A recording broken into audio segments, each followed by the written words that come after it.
तो hello guys, आज हमारा प्रैक्टिस सेट नंबर 1 है और आज से हम एनटीपीसी के लिए कुछ प्रैक्टिस सेट करेंगे एग्ज़ाम से पहले।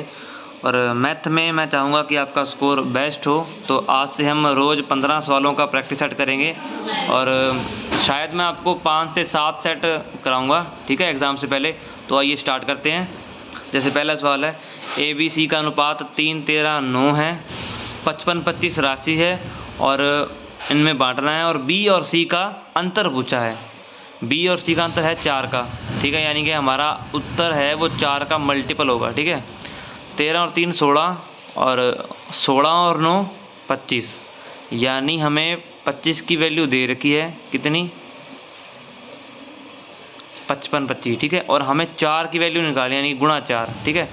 25 से काटेंगे, 25 दूना 50, फिर 50 हो गया, 25 दूना 50 और 25 एकम 25, 4 एकम 4, 4 दूनी 8, 4 दूनी 8, ठीक है। तो ये आ गया B और C का अंतर, ठीक है। सवाल नंबर 2 देखते हैं कि 3500 राशि है, रेट 12% है और टाइम हमारा 3 साल का है। साधारण ब्याज पूछा है। साधारण ब्याज में आसान सी बात है, रेट और टाइम की गुणा करते ही हमारे पास ब्याज परसेंट निकल के आ जाता है, ठीक है।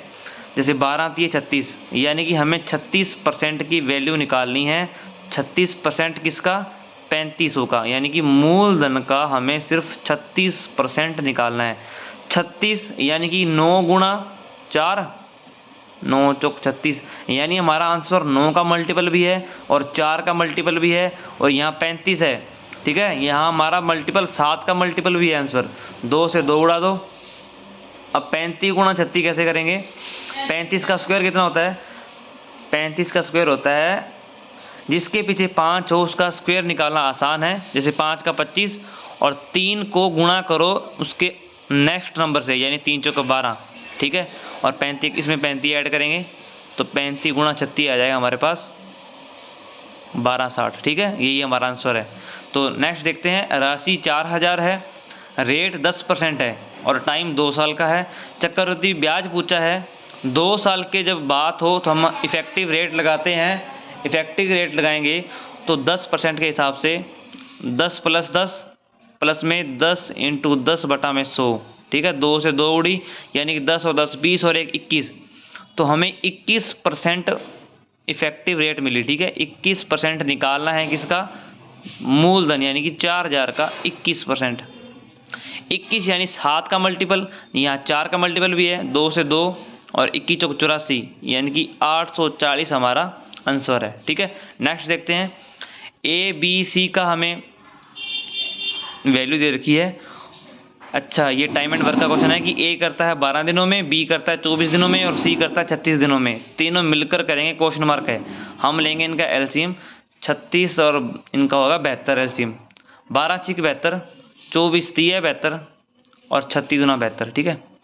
6 और 3 9, 9 और 2 11, तो हमारा जो आंसर होगा 72/11।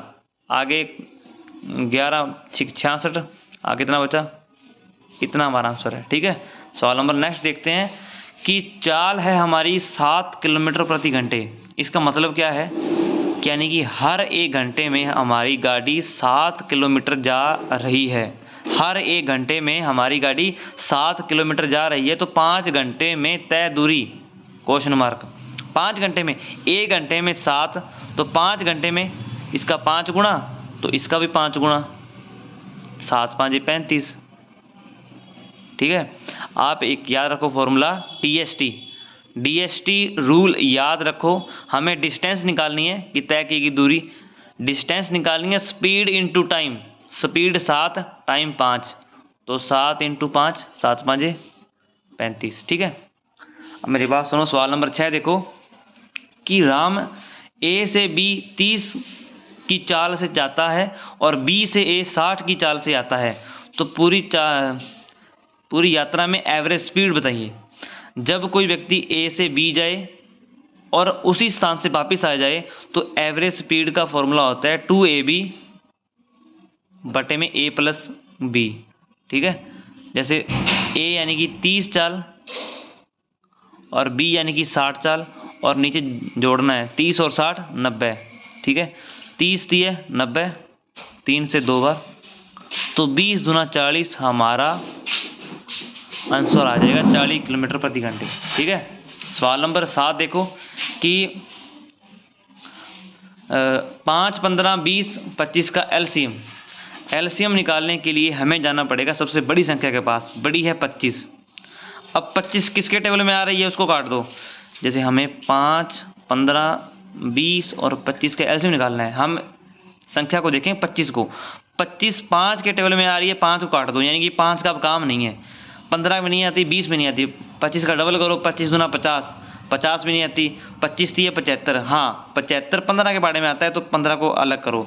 अब 75 20 के बारे में नहीं आता, 75 का डबल करो, 75 दूना 150, 150 20 के बारे में नहीं आता, लेकिन 75 थी है, कितना आएगा 75 थी है 3 15 225। ये भी 20 के बारे में नहीं, 75 चौका 150 होता है, 75 चौका 300 होता है और 300 हमारा 20 के टेबल में आता है, तो यही हमारा आंसर है। ठीक है। संख्या को देखकर बड़ी को उसका डबल करते जाना है और हमारा एलसीएम आ जाएगा। ठीक है। अब पूछा है 8वें सवाल में कि 220, 77 और 22 का एचसीएफ निकालने के लिए पास की दो संख्याओं का अंतर देखना होता है। जैसे इनका अंतर कितना है, 55 का अंतर है। ठीक है। अब 55 हमारा एचसीएफ जब होगा जब ये 55 तीनों को काटेगा, लेकिन ये 22 को नहीं काट सकता, यानी कि 55 का कोई फैक्टर होगा। क्या 55 11 गुणा 5 हो सकता है? यस। तो 5 से ये कटेगा, लेकिन 5 से ये नहीं कटेगा। 5 हमारा एचसीएफ नहीं है, हमारा एचसीएफ होगा ओनली 11, तो 11 हमारा उत्तर आएगा। ठीक है। अब सवाल नंबर नेक्स्ट यानी कि 9 सवाल देखते हैं। AB 2 3 है और BC 1 4 है और CD 5 6 है। हमें A और D का रेशो पूछा है। हम मैट्रिक्स मेथड नहीं लगाएंगे क्योंकि हमें A और D यानी कि पहले का और लास्ट वाले का पूछा है। ये निकालने के लिए हम डायरेक्ट गुणा कर सकते हैं, 2 इसकी और इसकी। ठीक है। 2 एकम 2 और 5 10। ठीक है। रेशो 3 चौका 12, 12 6 72, बस 2 से काटेंगे, 2 से 5 बार, 2 से 36 बार, तो यही हमारा A और D का रेशो आएगा। अगर B का निकालना है तो 3 गुणा में ये लाइन, 3 गुणा में 1 गुणा 5, ये B का रेशो। अगर C का निकालना है तो 3 गुणा में 4 गुणा में 5। ठीक है। नेक्स्ट देखते हैं। ये सवाल नंबर 10वां है कि 144 रेशो Y और बाद में प्रोपोर्शन बाय रेशो 225, यानी कि Y की वैल्यू निकालनी है। हमें पता होता है यहाँ पे A और D की गुणा होती है और B और C की गुणा होती है, यानी कि इसकी गुणा हो तो Y का स्क्वायर बनेगा, इसकी गुणा होगी तो 144 गुणा में 225। ठीक है। ये स्क्वायर इधर के अंडर रूट होगा। ठीक है। अब ये होता है 12 का स्क्वायर और ये होता है 15 का स्क्वायर, और 12 × 15 हमें डायरेक्ट याद होना चाहिए कि 180 होता है। ठीक है। कुछ मल्टीपल ऐसे हैं जो हमें डायरेक्ट याद होने चाहिए। ठीक है। तो इसका आंसर 180 होगा। रेशो चैप्टर से ये आता है सवाल 5 45 का मध्य अनुपात क्या होता है? A × B का रूट करना है। एक होता है तृतीय अनुपात, तृतीय होता है B का स्क्वायर करके बटे A।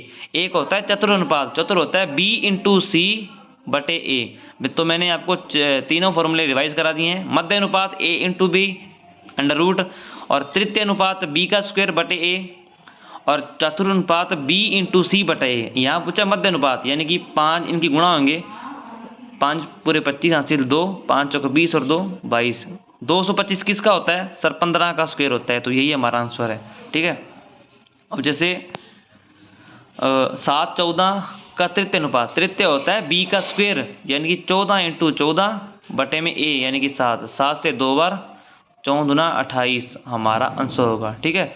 तो नेक्स्ट देखते हैं। हमें पूछा है 7 11 14 का चतुर अनुपात होता है B × C बटे में A। ठीक है। यानी कि 11 × 14 बटे में 7, 7 दूनी 14, 11 दूना 22, तो 22 हमारा आंसर होगा। ठीक है। नेक्स्ट देखते हैं। 14 20 22 इन सभी का हमें औसत निकालना है। ठीक है। 1 2 3 4 5 6 7 8 9 10, यानी कि बटे में तो 10 आएगा, ऊपर तो योग आएगा, बटे में टोटल आएंगे, टोटल 10 है। ठीक है। अब जोड़ेंगे हमें, देखो जोड़ने का आसान तरीका क्या है। जो 0 के जो ऊपर नंबर है ना, यहाँ मतलब 10 के ऊपर 4 है, यहाँ 20 के ऊपर 2 है और यहाँ 40 के ऊपर 7 है, तो जो ऊपर वाली संख्या है वो मत गिनो, जो पीछे वाली वो गिनो। यानी कि 10 10 और 20 30, 30 और 20 50, 50 और 30 80 और 40 120 और 40 160, 160 और 9 250, 250 और 40 290, 90 और 50 340, 340 और 60 पूरा 400।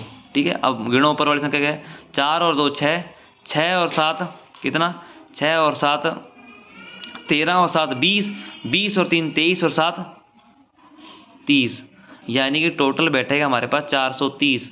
जीरो से जीरो उड़ा दो, यानी कि हमारा एवरेज है वो 43 है। ठीक है, ऐसे गिनना होता है, ऊपर वाली संख्या को इग्नोर करना होता है आसानी से गिनने के लिए। ठीक है, सवाल नंबर नेक्स्ट और लास्ट देखें, वस्तु को 700 में बेचा तो 20% की हानि हुई, 60% का लाभ कमाने के लिए विक्रय मूल्य पूछा है। ठीक है, यानी कि 20 की हानि, यानी वस्तु बेची 80% में, हानि यानी कि 100 से कम, लाभ यानी 100 से ज़्यादा।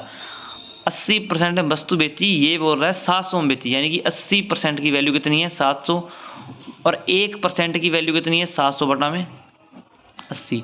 हमें पूछा है 60% का लाभ कमाना है, यानी वस्तु बेचेंगे हम 160, जब लाभ कमाते हैं तो 100 से ऊपर बेचते हैं, 60 का लाभ यानी कि 100 + 60 160, तो हमें 160 की वैल्यू निकालनी है। मैं देख रहा हूँ यहाँ 80 का डबल है 160, तो 700 का डबल कितना होगा 1400, तो यही हमारा आंसर है 1400।